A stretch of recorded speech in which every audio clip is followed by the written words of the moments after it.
passion fruit, mango, and blood orange. My God, that is delightful.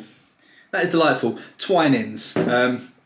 We've already spoken about twinings. You know, this isn't a YouTube series about twinings. However, twinings are keeping me on my feet with flavour of late. So I've already had a few people tag me and message me and say, I'm in with a Twinings gang. So if you're in with a Twinings gang, let me know. Let me know. Anyway, that's enough about Twinings. As you've seen, today's episode, we're going to talk a little bit about supplements now. I hope that lighting's all right. It looks okay. It looks like it might be a bit bright. It looks like it might be a bit dark. So we're just going to run with it and we're going to hope it's okay. It's actually a nice day today. It's Monday, by the way. Monday the 5th, 4th, 4.5. What I'm going to be talking to you about today is my go-to supplement. So I'm not going to take you through every single supplement I take, purely for the fact that, honestly guys, there is about 30 different supplements and it would just take too long. You don't want to sit and watch me talking about supplements that long. So I'm going to talk to you about my 8 non-negotiables. So these are the supplements that I will always keep in my regime. These are the supplements that I would rate probably the most highly of importance. I've definitely worded that wrong. The most highly of importance. We're going to go with that because you know exactly what I mean. Also guys, at the end, as you've probably seen, I've done a Q&A. I put the questions up on my Instagram story the other day. I've got some good questions. I've picked 3 of the juiciest questions. I'm going to go into the answers at the end, so stay tuned for that. So it's been a relatively advantageous week of fat loss. And when I say advantageous, it's been super productive. We've pulled off another 2 kilos this week, which is probably the quickest rate of loss since that initial kind of 2 weeks where you know weight loss is going to come thick and fast. You're losing a lot of fluid retention, you're losing obviously food volume, and some body fat comes down as well. So this week we've really seen things kick into gear. Now the number one standout thing at the moment is sleep quality. It's not fantastic, and as I talked about a little bit in the last video, a lot of that is down to the yohimbine. Now yohimbine has now been increased to 15 milligrams upon wake. So we're just doing everything we can at the moment just to prioritize that sleep. And in the last video I talked a lot about sleep, and you know those evening routines which I'm adhering to every single day are just number one priority. You know, the evening, switching off, winding down, doing everything I can just to kind of maximize my ability to reach that deep sleep. As long as we can manage it and sleep isn't absolutely terrible, as long as I'm getting adequate stages of each sleep, yes, we know that could be improved, but it's about putting that next to, you know, what we're getting out of that and kind of weighing up, is it worth it or not? And at this point in time, we're weighing up that it is worth it. Now, food intake. Food intake has been dropped, so we've said goodbye to like 200 calories, which is obviously quite a small amount, but I am noticing the appetite is starting to kick in now. So we're definitely not at that point where, you know, I'm fantasizing about food all day, every day, but if you come near my Snacker Jacks, I'm gonna be pissed. So that's kind of where we're at in respect to appetite. Training's still good. Now that's the most important thing, you know, training. I mean, my leg session, I'm the strongest I've ever been. My pull sessions, I'm still kind of nursing around the forearm injury, but managing to progress most movements. Some movements we're just having to be a little bit savvy with, a bit tactical, switching them up and getting a decent stimulus while not putting too much pressure through the forearm. So we're making do, so to speak, but pull sessions are still productive. Push is the session for me, which always goes first, and for most people, obviously as body weight decreases, it's gonna be harder to keep hold of those presses and those pushing movements where, you know, as you're heavier, you're gonna have more behind you. So we're definitely noticing a little bit of a drop off, but I'm still managing to climb slowly. It's just something we're gonna have to be very careful with. And when it comes to programming, if you're doing a diet or a prep, you need to be very, very careful to ensure that, you know, you're coinciding your program with your recovery. When your recovery starts to slow down, you know, you need to switch exercises around and pull your volume back and just make sure that you can always cling on to performance. So yeah, training's in a good place and the look is really starting to take shape. I mean, this week's probably the first week where I've started to see the waist come in. And as the waist is coming in, you know, I'm starting to see some of the balance that we could potentially present. I'm just hoping I can keep hold of my legs, but this is driving my training performance through the roof of those leg sessions. You know, I'm just doing absolutely everything I can to hold on to the new muscle, because what I've got on my legs, I would say a good 50-60% of that has been grown in the last maybe 18 months of this off season. So, you know, the newest muscle will be the first muscle to go, you know, when in the dieting phase, if you get your balance wrong. So guys, I'm gonna talk to you a little bit about my supplements, my go-to supplements. So we're gonna go to the kitchen and I'm gonna take you through some supplements.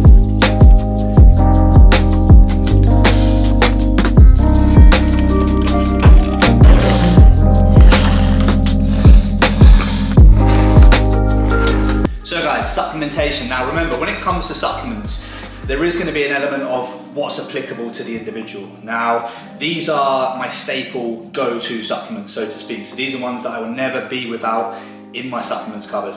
And they're going to be relative to me. They're also going to be relative to most individuals. So without further ado, let's run down these supplements. So firstly, we've got curcumin. Now, curcumin, this is from Supplement Needs. Now, I've realised that all of these are from Supplement Needs, but that just says a lot about the brand. They deliver high quality, very, very well dosed, some of the best dose you can get on the market.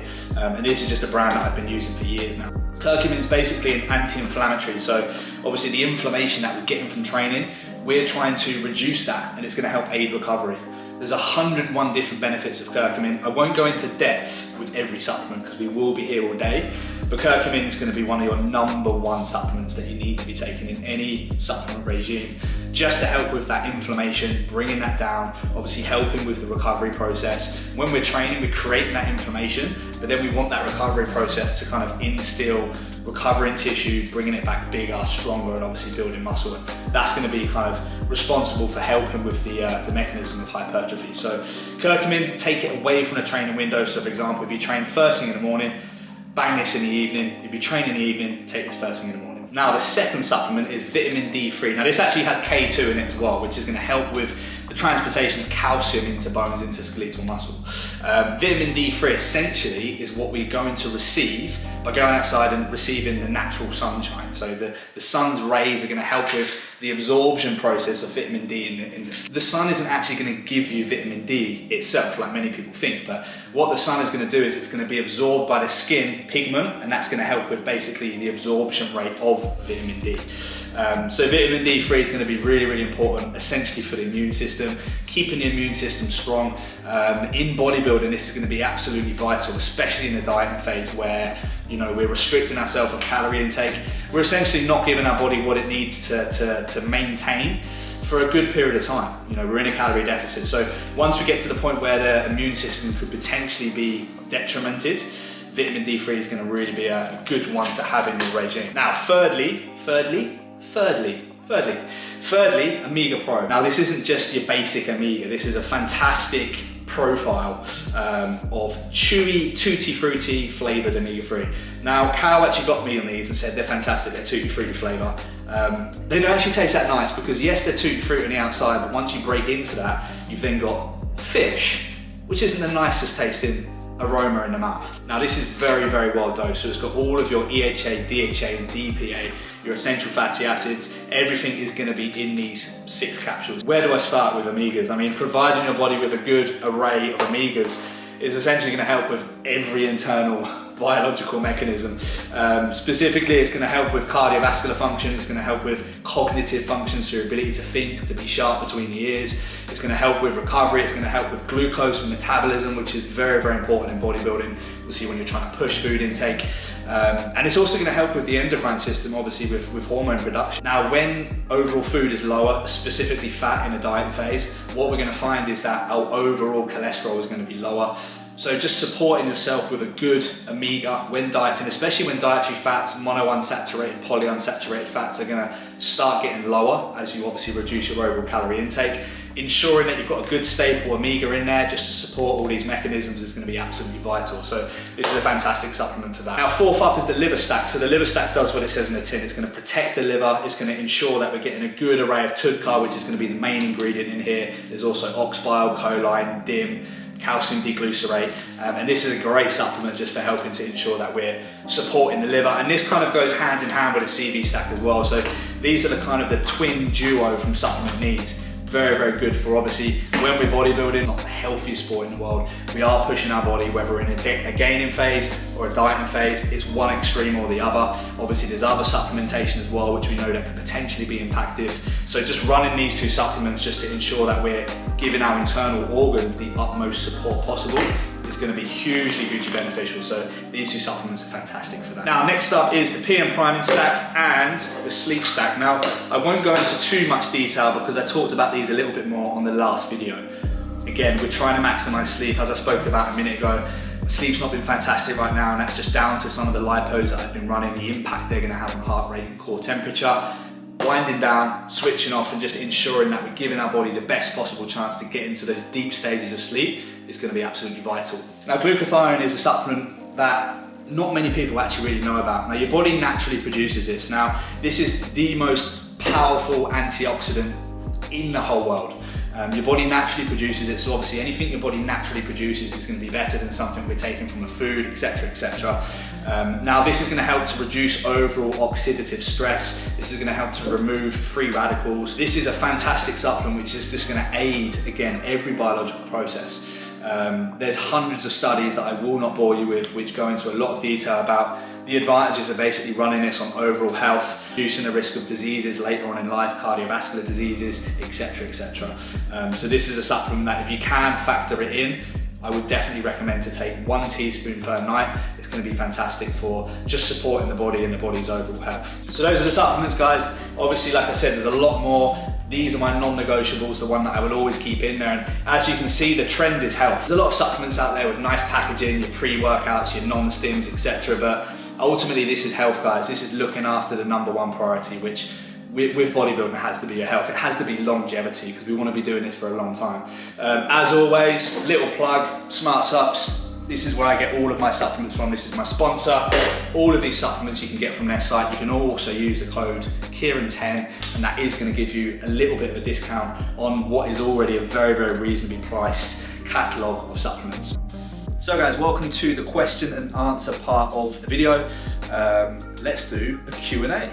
So I basically put the box on my Instagram. I've got a few questions. I've just picked 3 so that I can go over them in a little bit of depth and I'm not rambling on for too long. So the first question was, if you could go back and do anything different, what would you do? I always like these questions because they're quite interesting and allows me just to give a little bit of an insight as to my thought process, and especially earlier on in life where I would say that there's a lot of things I would do differently.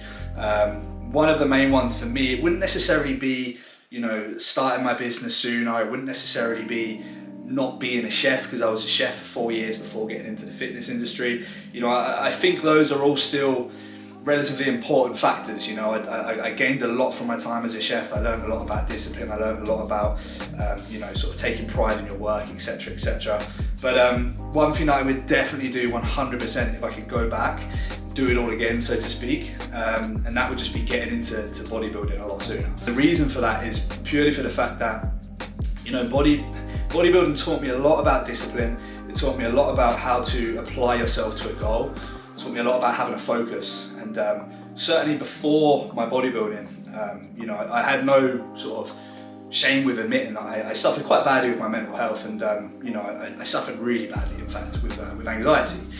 The anxiety was pretty crippling, you know, to the point where it would affect my day-to-day quite significantly. You know, I would miss out on a lot of things, you know, going away, and you know, I struggled to even leave home at one point, sort of leave my house. And you know, I remember in its peak, you know, it was affecting me going to work and concentrating and focusing, because I just had this.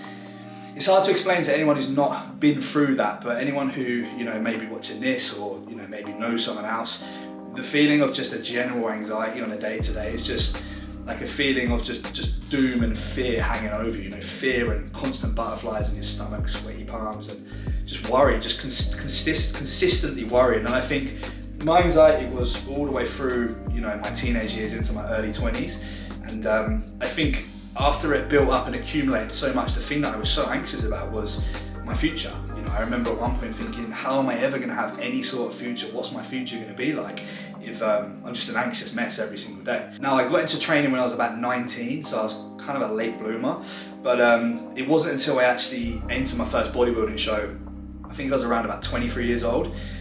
It gave me a focus, it gave me something to focus my mind on, and I think just that feeling of getting up every day and knowing your boxes you've got to tick, you know, seeing a body and physique change, like I fell in love with that feeling of physique development, and I just applied everything I could to that first show, and I won that first show, and I remember the feeling of winning that first show after, you know, what I felt I'd gone through previously. It was a really cool feeling, and I just got addicted to that. You know, and obviously now that's given me a path into the industry. It's helped me to help other individuals, not just for bodybuilding, but you know, for all endeavors, and you know, whatever their goals. So it's helped me obviously in that respect. But mainly, I would say that you know, definitely for the last few years, I've lived pretty much anxiety free. Now, obviously, we all have anxiety. It's a fight or flight response. It's a normal response. We need that response.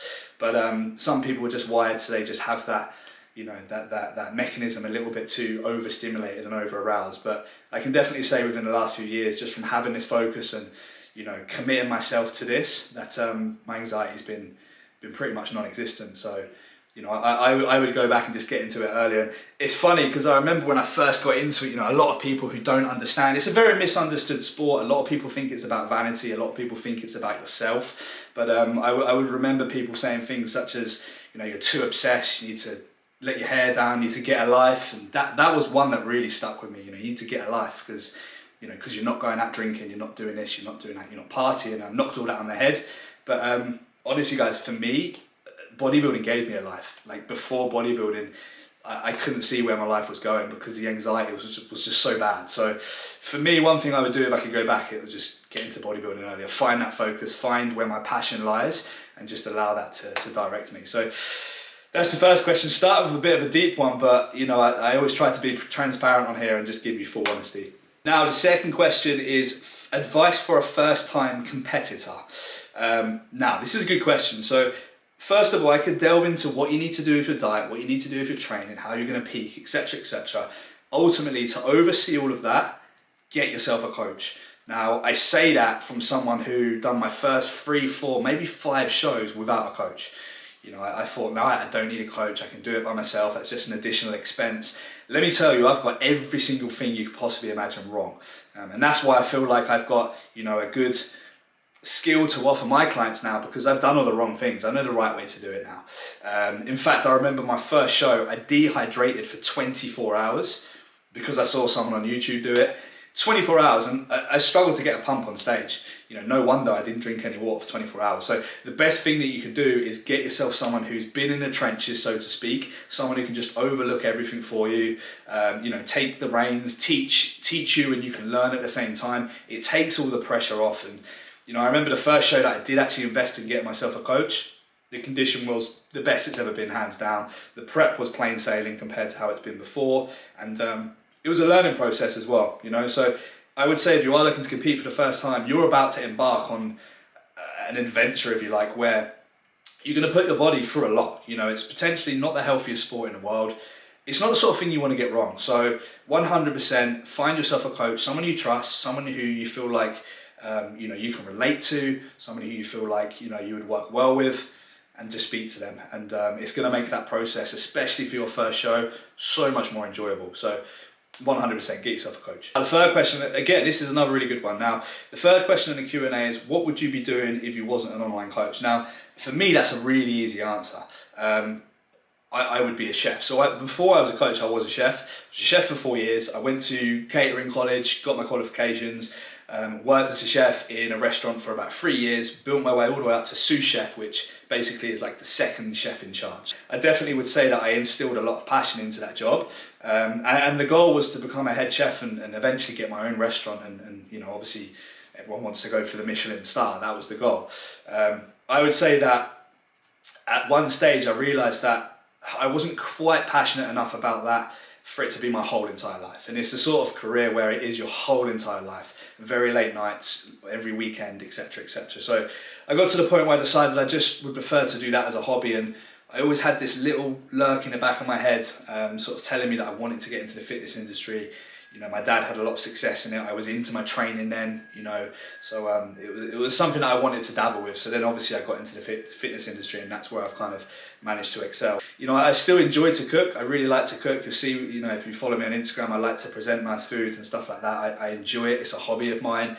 And it's something that I'll never stop doing. You know, I'll always cook, and I've always said sort of when I retire and I have more time on my hands, I'll just cook all the time. So Kirsty's got a lot of nice dishes coming her way. But yeah, you know, I have no doubt that because of, you know, how much I put into my work, that, you know, sometimes I think if I was a chef now, how would that have turned out? Where would I be? Would I have a Michelin star? I don't know, that'd be pretty cool. So guys, that's the video today.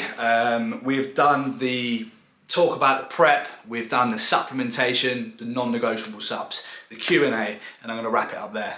So thanks for joining me on this one.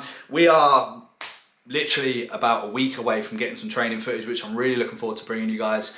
I know some of you have been asking sort of where I'm training, etc. And I promise I'm not being secretive. I just respect the owner of the facility that I've been training at. And you know, I just think due to the current climate, it would just be a little bit distasteful posting, you know, training footage where a lot of people don't have the ability to train themselves. So I will be waiting obviously until the 12th. You know, we've got the go ahead now. The gyms are going to be opening, which is fantastic. So shortly after the opening date of the gyms, we'll get up and running with some training footage. And you know, 11, 12 weeks out, that'll be the right time then to make those videos a bit interesting. So once again, guys, thanks for joining me on the 5th installment of the series. Really appreciating everyone's feedback. I look forward to seeing you in the next video.